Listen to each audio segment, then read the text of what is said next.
ಕಾಂಗ್ರೆಸ್ ಸರ್ಕಾರ ಅಲ್ಪಸಂಖ್ಯಾತರ ಓಲೈಕೆಯನ್ನ ಮಾಡುತ್ತೆ ಅನ್ನುವಂಥ ಒಂದು ಕಳಂಕವನ್ನ ಯಾವಾಗಿದ್ರೂ ಕೂಡ ಹೊತ್ಕೊಂಡು ಓಡಾಡುತ್ತೆ. ಆ ಟೀಕೆಗೆ ಗುರಿಯಾಗುತ್ತೆ. ಅದರ ಮಧ್ಯದಲ್ಲಿ ಈಗ ಅಂಥದ್ದೇ ಒಂದು ಬೆಳವಣಿಗೆ ಕೂಡ ರಾಜ್ಯ ಸರ್ಕಾರ ಮಾಡಿದೆ. ಏನು ಅಲ್ಪಸಂಖ್ಯಾತರ ಓಲೈಕೆಯಲ್ಲಿ ಸರ್ಕಾರ ತೊಡಗಿದೆಯಾ? ಸಂಪುಟ ಸಭೆಯಲ್ಲಿ ವಿವಾದಾತ್ಮಕ ನಿರ್ಧಾರವನ್ನ ತೆಗೆದುಕೊಂಡಿದ್ದಾರೆ. ಅಲ್ಪಸಂಖ್ಯಾತರ ಶಿಕ್ಷಣ ಸಂಸ್ಥೆಗಳಿಗೆ ಮಾನ್ಯತೆ ನೀಡುವ ನಿಯಮವನ್ನ ಸಡಿಲಗೊಳಿಸಿದ್ದಾರೆ. ಈ ಹಿಂದೆ ಇದ್ದಿದ್ದು 25%, 50% ವಿದ್ಯಾರ್ಥಿಗಳ ನಿಯಮ ಸಡಿಲಗೊಳಿಸಿದ್ದಾರೆ. ಅಲ್ಪಸಂಖ್ಯಾತರ ಓಲೈಕೆಯಲ್ಲಿ ಸರ್ಕಾರ ತೊಡಗಿದೆಯಾ? ಕೆಲವೊಂದಿಷ್ಟು ನಿಯಮಗಳನ್ನ ತರಬೇಕಾದ್ರೆ ಅದರದೇ ಆದಂತ ಒಂದಿಷ್ಟು ಕಾರಣಗಳಿರುತ್ತೆ. ಆ ನಿಯಮಗಳನ್ನ ಸಡಿಲ ಮಾಡಕ್ಕೆ ಕಾರಣಗಳು ಏನು ಅನ್ನೋದನ್ನ ಈ ಸರ್ಕಾರ ಹೇಳಬೇಕು. ಯಾಕೆ ಈ ರೀತಿಯಾಗಿ ನಿಯಮವನ್ನ ಸಡಿಲ ಮಾಡ್ತಾ ಇದ್ದಾರೆ? ಅಲ್ಪಸಂಖ್ಯಾತರ ಓಲೈಕೆ ಈ ಮಟ್ಟಕ್ಕೆ ಇಳಿಯುವಂತ ವಿಚಾರಕ್ಕೆ ಯಾಕೆ ಹೋಗಬೇಕಾಗಿದೆ? ಅಲ್ಪಸಂಖ್ಯಾತರ ಶಿಕ್ಷಣ ಸಂಸ್ಥೆಗಳಿಗೆ ಮಾನ್ಯತೆ ನೀಡುವ ನಿಯಮವನ್ನ ಸಡಿಲಗೊಳಿಸಿದ್ದಾರೆ. ಶೇಕಡಾ ಇದ್ದಂತಹ 25-50% ಈಗ ಸಡಿಲಗೊಳಿಸಿದ್ದಾರಂತೆ. ಎಷ್ಟಿದೆ ಇವಾಗ? ಯಾವ ರೀತಿಯಾಗಿ ತಂದಿದ್ದಾರೆ ನೋಡ. ಅಲ್ಪಸಂಖ್ಯಾತ ಶಿಕ್ಷಣ ಕಾಯ್ದೆಯನ್ನ ತಿದ್ದುಪಡಿಯನ್ನ ಮಾಡಿಕೊಂಡಿದ್ದಾರೆ. ಯಾವ ರೀತಿಯಲ್ಲಿ ಅನ್ನುವಂಥದ್ದನ್ನ ನೋಡ. ಅಂದ್ರೆ ಇಂತಿಷ್ಟು ಶೇಕಡಾವಾರು ವಿದ್ಯಾರ್ಥಿಗಳಿದ್ರೆ ಅದನ್ನ ನೀವು ಅವಕಾಶವನ್ನ ಮಾಡಿಕೊಡಬಹುದು. ಅದಕ್ಕೆ ಹಿಂದೆ ಕಾನೂನನ್ನ ತಂದಿದ್ರು. 25%, 50% ವಿದ್ಯಾರ್ಥಿಗಳು ನಿಯಮ ಸಡಿಲಗೊಳಿಸಿದಾರಂತೆ. ಎಷ್ಟು ನಿಯಮ ಸಡಿಲಗೊಳಿಸಿದ್ದಾರೆ ಅಂತ ನೋಡೋಣ. ಈ ಹಿಂದಿನ ನಿಯಮಗಳನ್ನ ಸರ್ಕಾರ ಸಡಿಲಗೊಳಿಸಿದೆ. ಕರೆಕ್ಟ್. ಈ ಹಿಂದಿನ ನಿಯಮಗಳೇನಿತ್ತು ಅದನ್ನು ಸಡಿಲಗೊಳಿಸಿದ್ದಾರೆ. ಎಷ್ಟಕ್ಕೆ? ಹೈಸ್ಕೂಲ್ಗೆ ಇದ್ದಂಥ 50% ವಿದ್ಯಾರ್ಥಿಗಳ ಸಂಖ್ಯೆ ಏನಿತ್ತು, ಹೈಸ್ಕೂಲ್ಗೆ ಇದ್ದಂಥ 50% ವಿದ್ಯಾರ್ಥಿಗಳ ಸಂಖ್ಯೆ ಈಗ ಅಂದರೆ ಒಂದು ಶಾಲೆಯಲ್ಲಿ 100 ಜನ ಇದ್ದಾರೆ ಅಂತಂದರೆ 50% ಅದಿದ್ರೆ ಅದನ್ನು ಅಲ್ಪಸಂಖ್ಯಾತರ ಇದರಲ್ಲಿ ಅವಕಾಶ ಮಾಡಿ ಕೊಡ್ತಾರೆ. ಅವ್ರದ್ದೇ ಇದೆಯಪ್ಪ ಅಂತ ಹೇಳಿ. ಉನ್ನತ ಶಿಕ್ಷಣದಲ್ಲಿ ಇದ್ದಂಥ ನಿರ್ಬಂಧಗಳನ್ನು ಕೂಡ ಸಡಿಲಗೊಳಿಸಿದ್ದಾರೆ. ಕ್ರಿಶ್ಚಿಯನ್ ಮಾನ್ಯತೆಯ ಸಂಸ್ಥೆಗಳಿಗೂ ಕೂಡ ಇದು ಅನ್ವಯ ಅಂತ ಹೇಳಿದ್ದಾರೆ. ಯಾಕೆ ಈ ನಿಟ್ಟಿನಲ್ಲಿ ಯೋಚನೆಯನ್ನು ಸರ್ಕಾರ ಮಾಡ್ತಾ ಇದೆ? ಮಾಡಿಬಿಡಿ, ಎಲ್ಲ ಶಾಲೆಗಳಿಗೂ ಅವಕಾಶ ಮಾಡಿಬಿಡಿ. ಆಲ್ಮೋಸ್ಟ್ ಈಗ ಎಲ್ಲ ಶಾಲೆಗಳಲ್ಲೂ ಕೂಡ 10-15% ಇದಾರಲ್ವಾ? ಆಗಲಿ, ಬಿಟ್ಬಿಡಿ, ಇನ್ನೇನಿದೆ. ಎಲ್ಲ ಶಾಲೆಗಳು ಕೂಡ ಅಲ್ಪಸಂಖ್ಯಾತ ಶಾಲೆಗಳು, ಅವರಿಗೆ ಮೀಸಲಿರುವಂಥ ಶಾಲೆಗಳು ನಿಗದಿ ಮಾಡಿಬಿಡಿ. ಯಾವ ಶಾಲೆಗಳಿಲ್ಲ ಹೇಳಿ? ಈಗ 10% ಅಂತೂ ಮಿನಿಮಮ್ ಅಂತೂ ಇದ್ದಾರೆ. ತಂದುಬಿಡಿ, ಅಲ್ಲಿಗೆ ಮಾಡ್ಕೊಳ್ತಾರೆ ಅವ್ರ ಪಾಡಿಗವರು.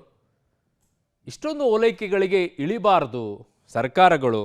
ಮತ್ತೆ ನಾವೆಲ್ಲವನ್ನು ಕೂಡ ಸಮಾನವಾಗಿ ನೋಡ್ತೀವಿ, ಎಲ್ಲರೂ ಕೂಡ ಸಮಾನವಾಗಿ ನೋಡ್ತೀವಿ ಅನ್ನುವಂಥದ್ದು ಹೇಳ್ತಾರೆ.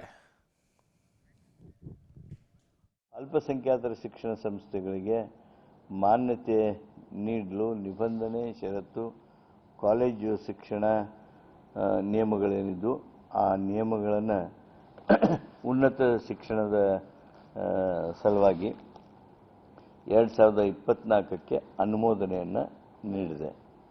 ಈ ನಿಬಂಧನೆಗಳಿದ್ದು ಕರ್ನಾಟಕ ಶಿಕ್ಷಣ ಸಂಸ್ಥೆಗಳು ಅಲ್ಪಸಂಖ್ಯಾತರ ಶಿಕ್ಷಣ ಸಂಸ್ಥೆಗಳಿಗೆ ಮಾನ್ಯ ನೀಡಲು ನಿಬಂಧನೆ ಮತ್ತು ಷರತ್ತುಗಳು ನ್ಯಾಷನಲ್ ಮೈನಾರಿಟಿ ಕಮಿಷನ್ದವರು ತಿಳಿಸಿದರು.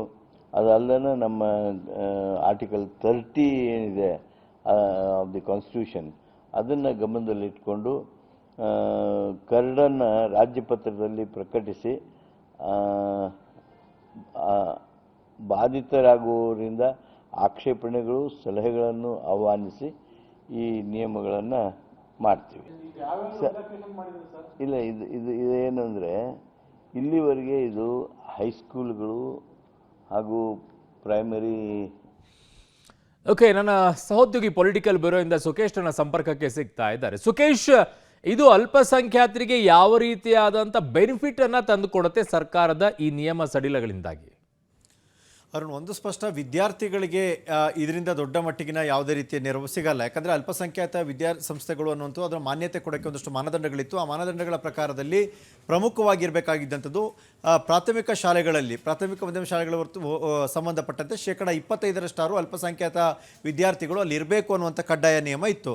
ಹೈಸ್ಕೂಲ್ಗಳಿಗೆ ಕೂಡ ಮಾನ್ಯತೆ ಸಿಗುವಾಗ 50% ಅಲ್ಪಸಂಖ್ಯಾತ ವಿದ್ಯಾರ್ಥಿಗಳಲ್ಲಿ ಇರಲೇಬೇಕು ಅನ್ನುವಂಥ ಕಡ್ಡಾಯವಾದ ನಿಯಮ ಇತ್ತು. ಆದರೆ ಈಗ ಸಂಪೂರ್ಣವಾಗಿ ಅದಕ್ಕೆ ಬ್ರೇಕ್ ಹಾಕಿದ್ದಾರೆ ಅನ್ನುವಂಥ ಮಾಹಿತಿ ಮಾಹಿತಿ ಬರ್ತಾ ಇರುವಂಥದ್ದು. ಅಂದರೆ 25% ಅಲ್ಪಸಂಖ್ಯಾತ ವಿದ್ಯಾರ್ಥಿಗಳು ಇದ್ದರೂ ಇಲ್ಲದೇ ಇದ್ದರೂ ಕೂಡ ಮಾನ್ಯತೆ ಸಿಗುತ್ತೆ. 50% ಹೈಸ್ಕೂಲಲ್ಲಿ ಅಲ್ಪಸಂಖ್ಯಾತ ವಿದ್ಯಾರ್ಥಿಗಳು ಇದ್ದರೂ ಇಲ್ಲದೇ ಇದ್ದರೂ ಮಾನ್ಯತೆ ಸಿಗುತ್ತೆ ಅನ್ನುವಂಥದ್ದು. ಅಂದರೆ ಎಲ್ಲೋ ಒಂದು ಕಡೆ ಅಲ್ಪಸಂಖ್ಯಾತ ಸಂಬಂಧಪಟ್ಟಂಥ ಈ ರೀತಿ ಎಜುಕೇಷನ್ ಇನ್ಸ್ಟಿಟ್ಯೂಷನ್ನ ಮಾಡಿದಂಥವರಿಗೆ ಅವರ ಮ್ಯಾನೇಜ್ಮೆಂಟ್ಗಳಿಗೆ ಇದರಿಂದ ಲಾಭವಾಗುತ್ತೆ ಹೊರತು ಸಮುದಾಯಕ್ಕೇನು ಲಾಭ ಆಗಲ್ಲ. ಮ್ಯಾನೇಜ್ಮೆಂಟ್ಗಳ ಹಿತ ಕಾಯುವಂಥದ್ದು ಅಥವಾ ಶ್ರೀಮಂತ ಇನ್ಸ್ಟಿಟ್ಯೂಷನ್ಗಳನ್ನು ಮಾಡಿದಂಥವ್ರ ಹಿತ ಕಾಯುವಂಥ ಲೆಕ್ಕಾಚಾರಕ್ಕೆ ಆದಂತೆ ಕಾಣಿಸುತ್ತೆ.